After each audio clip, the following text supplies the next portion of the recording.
എല്ലാവർക്കും സ്ട്രോബെറി ചാനലിൻ്റെ ഓണം സീരീസിലേക്ക് സ്വാഗതം. ഇത് നമ്മുടെ ഓണം സീരീസിൻ്റെ 13ാമത്തെ എപ്പിസോഡാണ്. കഴിഞ്ഞ 12 എപ്പിസോഡുകളിലായി ഓണസദ്യയ്ക്ക് വേണ്ട പലതരം വിഭവങ്ങൾ വളരെ ഈസി ആയിട്ട് എങ്ങനെ തയ്യാറാക്കാം എന്ന് ഞങ്ങൾ ചെയ്തു കാണിച്ചിട്ടുണ്ട്. ഇന്നത്തെ ഈ എപ്പിസോഡിൽ എല്ലാ പച്ചക്കറികളുടെയും ഒരു സംഗമമായ അവിയൽ എങ്ങനെ തയ്യാറാക്കാം എന്നാണ് ചെയ്ത് കാണിക്കുന്നത്. വളരെ ഹെൽത്തി ആയ ഒരു അവിയലിൻ്റെ റെസിപ്പിയാണ് ഇന്ന് ഞാൻ ഷെയർ ചെയ്യുന്നത്. നമുക്ക് നോക്കാം ഇതെങ്ങനെയാണ് ചെയ്യുന്നതെന്ന്. അവിയൽ നല്ലൊരു മൺചട്ടിയിലാണ് ഞാൻ തയ്യാറാക്കുന്നത്. അതിനുവേണ്ടി നല്ലൊരു മൺചട്ടി കഴുകി നീറ്റാക്കി എടുത്തു വയ്ക്കാം. ഏറ്റവും വേവ് കൂടുതലുള്ള പച്ചക്കറികൾ ഏറ്റവും ആദ്യം ചേർക്കാം. ഏറ്റവും ആദ്യം നമുക്ക് ഉരുളക്കിഴങ്ങ് ചേർക്കാം. ഒരു ഉരുളക്കിഴങ്ങാണ് ഞാൻ എടുത്തിട്ടുള്ളത്. അവിയലിന് വേണ്ട എല്ലാ പച്ചക്കറികളും ഇതുപോലെ നീളത്തിലാണ് അരിഞ്ഞെടുത്തിട്ടുള്ളത്. 2 മുരിങ്ങക്കോൽ, ഒരു ചെറിയ കഷ്ണം ചേന, ഒരു ക്യാരറ്റ്, ഒരു പച്ചമാങ്ങ, കുറച്ച് വെള്ളരിക്ക, ഒരു ചെറിയ കഷ്ണം പടവലങ്ങ, ഒരു വഴുതനങ്ങ, 3-4 കോവയ്ക്ക, ഒരു 3 അച്ചിങ്ങാപ്പയർ. പച്ചമുളകാണ് എരിവിന് വേണ്ടി ചേർക്കുന്നത്. 3-4 പച്ചമുളക് ജസ്റ്റ് നടുവേ കീറിയത്, ആവശ്യത്തിന് കറിവേപ്പില. അവിയലിന് വേണ്ട എല്ലാ പച്ചക്കറികളും നമ്മൾ ചേർത്തു. ജസ്റ്റ് ഒന്ന് ലെവൽ ചെയ്ത് കൊടുക്കാം. ഇനി നിങ്ങളുടെ കയ്യിൽ കായ ഉണ്ടെങ്കിൽ, പച്ച ഏത്തക്കായ ഉണ്ടെങ്കിൽ അതും നമുക്ക് ചേർക്കാവുന്നതാണ്. ഇനി ഇതിലേക്ക് 1 ടീസ്പൂൺ മഞ്ഞൾപ്പൊടിയും 1 ടീസ്പൂൺ മുളക് പൊടിയും 1 ടീസ്പൂൺ ഉപ്പും ചേർത്ത് കൊടുക്കാം. ഞാനൊരു 1/4 കപ്പ് വെള്ളം കൂടി ചേർക്കുന്നുണ്ട്. അവിയൽ അങ്ങോട്ട് കുഴഞ്ഞു വരുന്നത് ഇഷ്ടമല്ല. അവിയൽ നല്ല ഡ്രൈ ആയിട്ടിരിക്കണം എന്നുണ്ടെങ്കിൽ 1-2 ടേബിൾ സ്പൂൺ വെള്ളം ഒഴിച്ചാൽ മതി. മുളക് പൊടി ചേർക്കാൻ ഇഷ്ടമില്ലാത്തവർ ചേർക്കണമെന്നില്ല. അവിയലിൻ്റെ ആ ഒരു കളറിനും എരിവിൻ്റെയും ഒക്കെ ഒരു ബാലൻസിന് വേണ്ടിയിട്ടാണ് 1 ടീസ്പൂൺ മുളക് പൊടി ചേർത്തിട്ടുള്ളത്. ഇനി ഫ്ലെയിം ഓൺ ചെയ്ത് നമുക്ക് അടച്ച് വെച്ച് കുക്ക് ചെയ്യാം. ജസ്റ്റ് ഒന്ന് ആവി വരുന്ന വരെ നമുക്ക് ഹൈ ഫ്ലെയിമിൽ തന്നെ വയ്ക്കാം. ആവി ഒന്ന് വന്നു കഴിഞ്ഞാൽ ഫ്ലെയിം തീരെ ചെറുതാക്കിയിട്ട് ലോ ഫ്ലെയിമിൽ നമുക്ക് കുക്ക് ചെയ്തെടുക്കാം. ഈ സമയത്ത് നമുക്ക് അവിയലിന് വേണ്ട അരപ്പ് തയ്യാറാക്കാം. മിക്സിയുടെ ചെറിയ ജാർ എടുത്ത് വയ്ക്കാം. അതിലേക്ക് 1/2 ടീസ്പൂൺ നല്ല ജീരകം, ചെറിയ ജീരകം ചേർത്ത് കൊടുക്കാം. ഇതിലേക്ക് കുറച്ച് കുഞ്ഞുള്ളിയും കൂടി ചേർക്കാം. ഒരു 8-9 കുഞ്ഞുള്ളിയും കൂടി ചേർത്തിട്ട് നമുക്ക് നന്നായിട്ടൊന്ന് അരച്ചെടുക്കാം. കുഞ്ഞുള്ളിയും ജീരകവും നന്നായിട്ട് അരഞ്ഞു വന്നിട്ടുണ്ട്. ഇനി ഇതിലേക്ക് നമുക്ക് തേങ്ങ ചേർത്ത് കൊടുക്കാം. ഞാനൊരു 1/2 മുറി തേങ്ങയാണ് എടുത്തിട്ടുള്ളത്. അരപ്പിനാവശ്യമായ മഞ്ഞൾപ്പൊടിയും ഉപ്പും ചേർക്കാം. 1/2 ടീസ്പൂണോളം മഞ്ഞൾപ്പൊടിയും ഒരു 1/4 ടീസ്പൂണോളം ഉപ്പും ഞാൻ ചേർത്തിട്ടുണ്ട്. ഇനി നമുക്കിത് ജസ്റ്റ് ഒന്ന് ക്രഷ് ചെയ്തെടുക്കാം. ഒരുപാടങ്ങ് അരഞ്ഞു പോവരുത്. നമ്മുടെ തേങ്ങയുടെ അരപ്പ് ഇവിടെ റെഡി ആയിട്ടുണ്ട്. എല്ലാ മിക്സിക്കും ഓപ്പോസിറ്റ് ഡയറക്ഷനിലേക്ക് തിരിക്കാൻ ഒരു ഓപ്ഷൻ ഉണ്ടാവും. അതിൽ വെച്ച് ജസ്റ്റ് ഒന്ന് ക്രഷ് ചെയ്യുക. അതല്ലെങ്കിൽ ജസ്റ്റ് ഒരു പ്രാവശ്യം ഒന്ന് അടിച്ചെടുത്താൽ മതി. അതങ്ങ് അരഞ്ഞു പോവരുത്. ഈ സമയം കൊണ്ട് നമ്മുടെ അവിയലിൻ്റെ കഷ്ണങ്ങൾ നന്നായിട്ട് ആവി കയറി ഒന്ന് വെന്തിട്ടുണ്ട്. നമുക്കൊന്ന് മിക്സ് ചെയ്ത് നോക്കാം. അവിയലൊക്കെ മിക്സ് ചെയ്യുമ്പം വല്ലാതെ ഉടച്ചിട്ടങ്ങ് മിക്സ് ചെയ്യരുത്.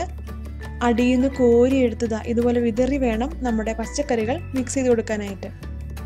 ഇനി അതല്ല, അവിയലിൽ വെജിറ്റബിൾസ് എല്ലാം നന്നായിട്ട് വെന്ത് ഒരു കുഴഞ്ഞു വരുന്ന പരുവമാണ് നിങ്ങൾക്ക് ഇഷ്ടമെങ്കിൽ നിങ്ങൾക്കതുപോലെ ചെയ്യാവുന്നതാണ്. നന്നായിട്ടൊന്ന് മിക്സ് ചെയ്തു. നമ്മൾ ചേർത്ത മഞ്ഞൾപ്പൊടിയും ഉപ്പും മുളക് പൊടിയും എല്ലാം എല്ലാ പച്ചക്കറിയിലേക്കും മിക്സ് ചെയ്ത് ചേർത്തിട്ടുണ്ട്. എല്ലാ പച്ചക്കറികളും ആവശ്യത്തിന് വെന്തിട്ടുണ്ടോ എന്ന് സംശയം ഉണ്ടെങ്കിൽ ഒരു ഉരുളക്കിഴങ്ങിൻ്റെയോ ചേനയുടെയോ ഒരു കഷ്ണം ജസ്റ്റ് എടുത്തിട്ട് ഒരു ഫോർക്ക് വെച്ച് കുത്തി നോക്കുക. വളരെ ഈസി ആയിട്ട് നമുക്ക് കുത്തിയെടുക്കാൻ പറ്റുന്നുണ്ടെങ്കിൽ അത് ആവശ്യത്തിന് വെന്തു എന്ന് മനസ്സിലാക്കാം. ഈ സമയത്ത് നമുക്ക് അവിയലിലേക്ക് ചേർക്കാനുള്ള തേങ്ങയുടെ അരപ്പ് ചേർത്ത് കൊടുക്കാം. ഈ തേങ്ങയുടെ അരപ്പ് ഇപ്പം തന്നെ അങ്ങ് മിക്സ് ചെയ്യേണ്ട കാര്യമില്ല. ജസ്റ്റ് ഒന്ന് മുകളിലേക്ക് ഇതുപോലെ തട്ടിപ്പൊത്തി വയ്ക്കാം. നമുക്ക് വീണ്ടും അടച്ചു വെച്ച് ഒരു 1-2 മിനിറ്റ് കൂടി ലോ ഫ്ലെയിമിൽ കുക്ക് ചെയ്യാം.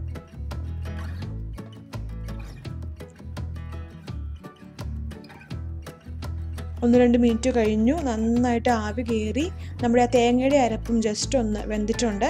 ഇനി നമുക്ക് എല്ലാം കൂടി ചേർത്ത് നന്നായിട്ട് മിക്സ് ചെയ്ത് കൊടുക്കാം.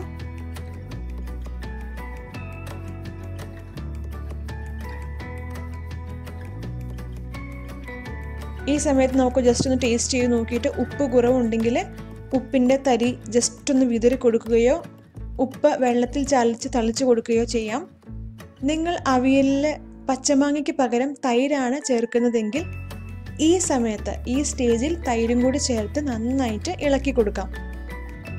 നമ്മുടെ അവിയൽ ഓൾമോസ്റ്റ് റെഡി ആയിട്ടുണ്ട്. നന്നായിട്ട് മിക്സ് ചെയ്തു. നമ്മുടെ തേങ്ങയുടെ അരപ്പും പച്ചക്കറികളുമായിട്ട് നന്നായിട്ട് ബ്ലെൻഡ് ആയിട്ടുണ്ട്. നമ്മുടെ അവിയൽ ഇപ്പോൾ ഓൾമോസ്റ്റ് റെഡി ആയിട്ടുണ്ട്. നമുക്ക് ഫ്ലെയിം ഓഫ് ചെയ്യാം.